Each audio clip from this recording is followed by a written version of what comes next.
চলো এখানে চল।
এখানটা পোলতা আছে, ওটা আছে স্যার।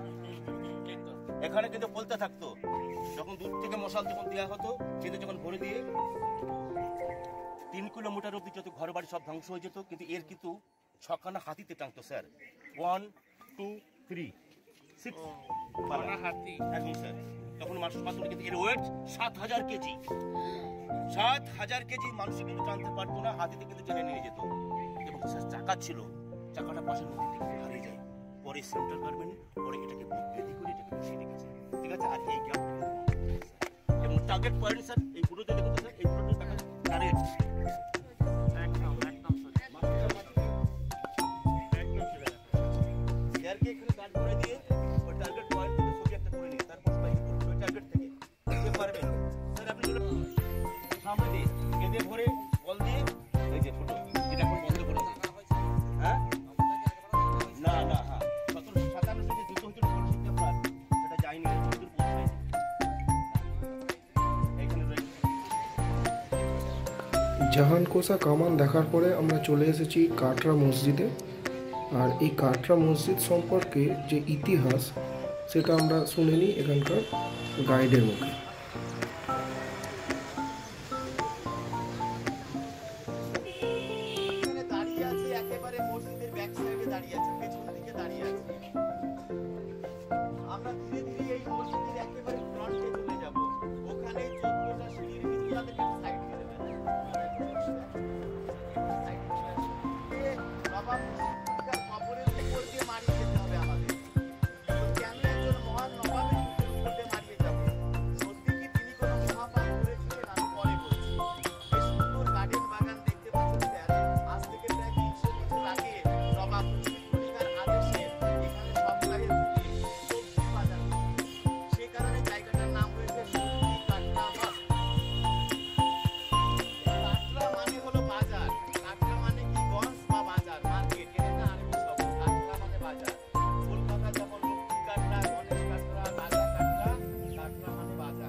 বাংলায় বলা হয় বুরুজ বা দুর্গ।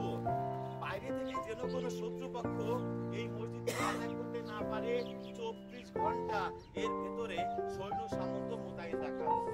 এবং ভোরবেলা মুসলিমগণেরা আরবিয়ান আজান প্রদান করতেন। এবং যে সমস্ত মুসাফিরগণ দূর দূরান্ত থেকে এই মসজিদের ভেতরে কোরআন পাঠ বা নমাজ পাঠ করতে আসতেন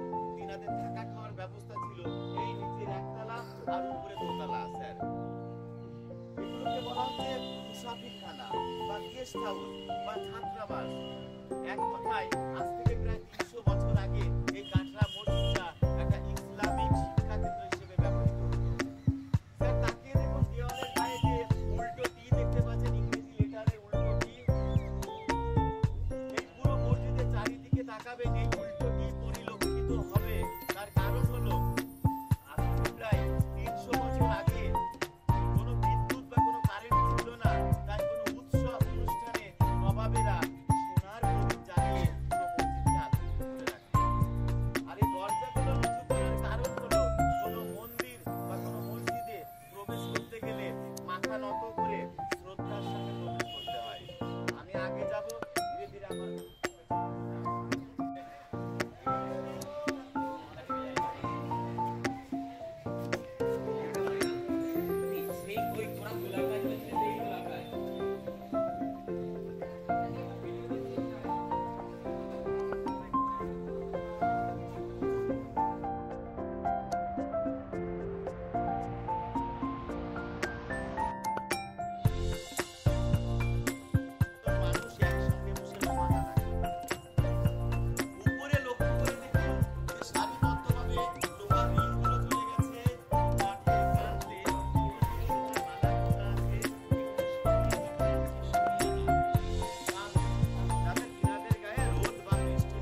কাটরা মসজিদ দেখার পরে আমরা চলে এসেছি মুর্শিদ কুলিকার মেয়ের কবরস্থান দেখতে।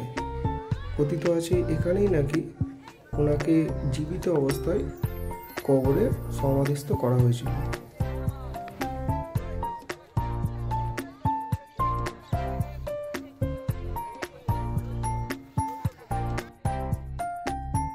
এই হলো মুর্শিদ কুলিকার কন্যার কবরস্থল।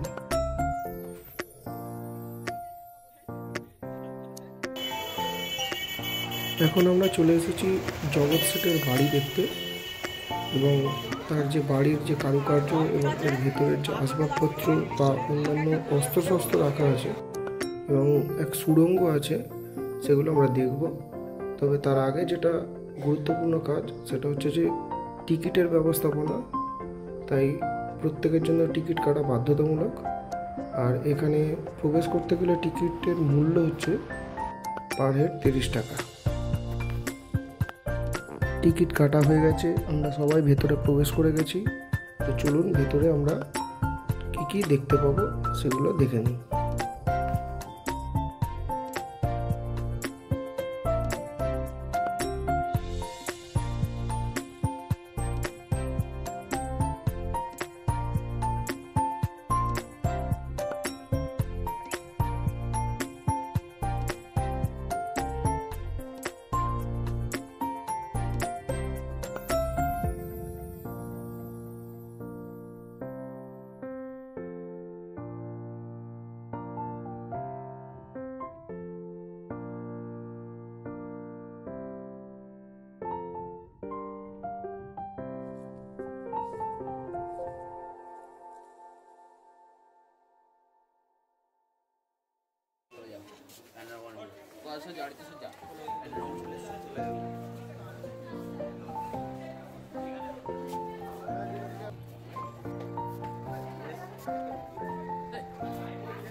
জগৎ শেঠের বাড়ি দেখার পরে আমাদের পরবর্তী গন্তব্য ছিল কাঠগোলার বাগান। এখানে আমরা চলে এসেছি। এখানেও টিকিটের ব্যবস্থা এবং জনপ্রতি 30 টাকা। তাই আমরা টিকিটের লাইনে দাঁড়িয়েছি টিকিট কাটার জন্য। টিকিট কেটে আমরা কাঠগোলার বাগানে প্রবেশ করে গেছি। আর এটাই হচ্ছে সেই সুড়ঙ্গ, যে সুড়ঙ্গটা নদীর সঙ্গে কানেক্টেড। আর এই সুড়ঙ্গের মধ্যে দিয়েই আগে নাকি গোপনে বাণিজ্য চলতো, তবে এখন সুড়ঙ্গটা পুরোপুরি পরিত্যক্ত, কারণ নদীর জল এর মধ্যে ঢুকে এসে প্রায় বন্ধ হয়ে গেছে। তাই এই সুড়ঙ্গটা এখন বন্ধ করে দেওয়া হয়েছে। এটি হচ্ছে কাঠগোলার বাগানের মূল বাড়িটি, এবং এটা বর্তমানে প্রচুর বাংলা সিনেমা বা সিরিয়ালের শুটিং প্লেস হিসাবে ব্যবহৃত হয়।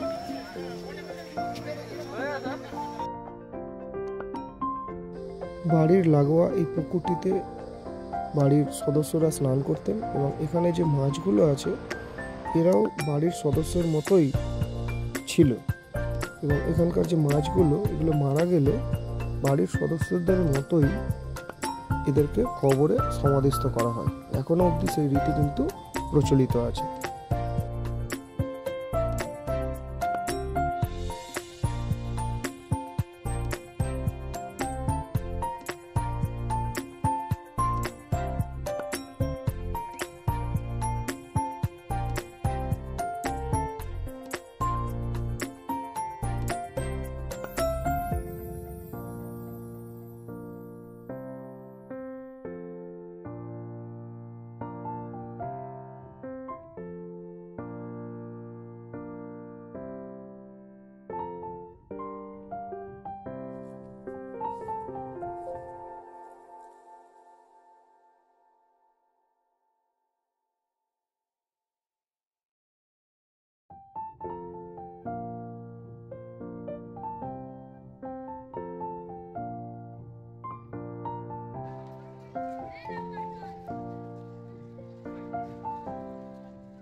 আর এই কাঠগোলার বাগানের মধ্যেই রয়েছে জৈন টেম্পল। আজও সেটা সেই পুরানো স্মৃতি উজ্জ্বল করে দাঁড়িয়ে রয়েছে এই কাঠগোলার বাগানের মধ্যে।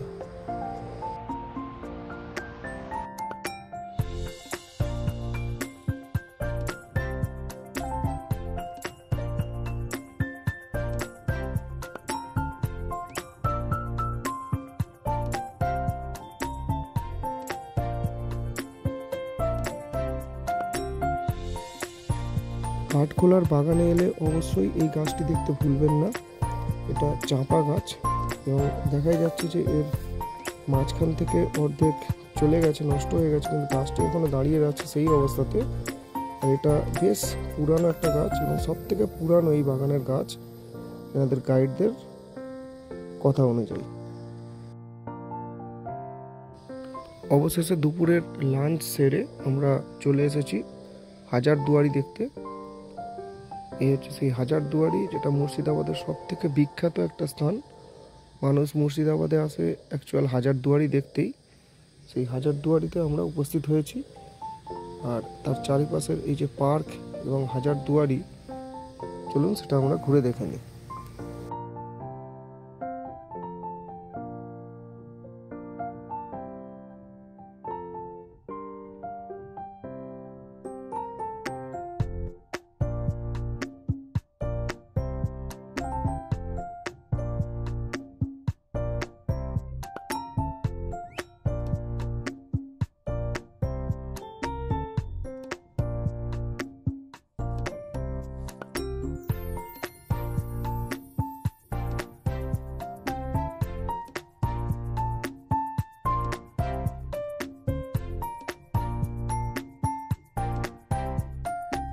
হাজারদুয়ারি দেখার পর সবশেষে আমরা উপস্থিত হয়েছি মতিঝিল পার্ক দেখতে। এটা একদম সন্ধেবেলা আসাটাই বেটার, কারণ সন্ধেবেলা এখানে ওই যে ওয়াটার ডান্স মিউজিকের তালে সেটা দেখা যায়। আর এখানেও টিকিটের ব্যবস্থা আছে, পার হেড 30 টাকা টিকিট কেটে তবে এখানে প্রবেশ করা যায়। আর মতিঝিল নিয়ে কিছু ইতিহাস এবং কিছু গাইডলাইন দেওয়া রয়েছে এই বোর্ডটার মধ্যে। এবার আমরা টিকিট কেটে অবশেষে মতিঝিল পার্কে প্রবেশ করব আর ওয়াটার ডান্স দেখব। আর একটা কথা বলে রাখা ভালো, এখানে ঘোরার জন্য রয়েছে প্রচুর ঘোড়ার গাড়ি আর টোটো রয়েছে প্রচুর, তবে অবশ্যই বার্গেন করে নেবেন। আর ঘোড়ার গাড়ি কিন্তু প্রচুর রেট, টোটো তুলনামূলক একটু সস্তা, তাই যতটা চেষ্টা করবেন টোটোতে ঘোরা। আর যদি মনে হয় যে ঘোড়ার গাড়ি একটা ঐতিহ্যবাহী, তাহলে ঘোড়ার গাড়ি অবশ্যই চড়তে পারে, তবে বার্গেন করে নেওয়াটাই বেটার, কারণ প্রচুর ভাড়া ডিপেন্ড করে, তো সেই জন্য বার্গেন করে নেবেন অবশ্যই।